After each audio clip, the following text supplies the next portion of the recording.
Although Winnie the Pooh, Blood and Honey made headlines for its irreverent treatment of A. A. Milne's beloved source material, the film was not the first time the franchise has veered into horror territory.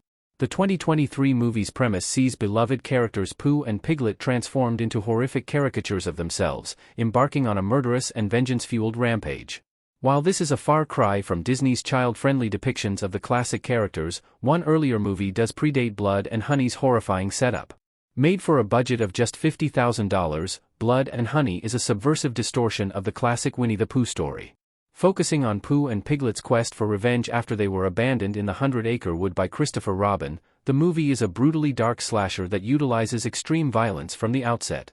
In this regard, it is completely unlike any other Winnie the Pooh adaptation.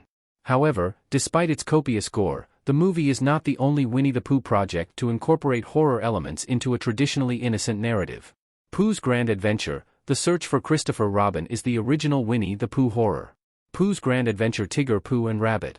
Despite not being a typical out-and-out horror movie, the 1997 direct-to-video Winnie the Pooh movie Pooh's Grand Adventure, The Search for Christopher Robin is nonetheless the character's first true horror appearance. Like Blood and Honey, the movie explores the trauma felt by Pooh and the rest of the 100-Acre Wood inhabitants as Christopher Robin leaves for a mysterious destination. However, instead of eating Eeyore, the group decides to try and find Christopher Robin, embarking on an epic quest that will take them far beyond their comfort zone. Billed as a grand adventure, the movie is, for a certain generation of viewers, a genuinely traumatic journey into the heart of darkness. The group's mission sees Piglet abducted, Rabbit experience an existential breakdown, and Pooh become trapped in an inescapable crystal cave, all while the group is stalked by the mysterious and terrifying Skullosaurus. Featuring some of the most striking imagery seen in any Disney Pooh film, Pooh's Grand Adventure is as potentially traumatic as any true horror movie. Pooh's Grand Adventure is scarier than Blood and Honey, despite being a kids' movie. Winnie the Pooh Skullosaurus on a wall.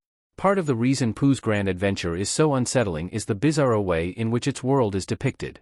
Once the group leaves the safety of the 100-Acre Wood, the animation takes on a surreal, disturbing quality, where sinister shapes are grotesquely exaggerated.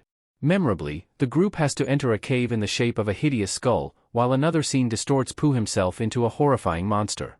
As an adult, the scenes are an uncomfortable corruption of childhood comforts. For younger viewers, some of these moments are genuinely scary. It's this awkward facsimile quality, like an animated version of Jordan Peele's Us, that makes Pooh's Grand Adventure a more effective horror than Blood and Honey. Where the 2023 slasher relies on buckets of gore and violence for its impact, Pooh's Grand Adventure takes the innocent essence of beloved characters and changes them, a move that is fundamentally more disturbing. It might be much less explicit, but that doesn't mean Pooh's Grand Adventure isn't unsettling.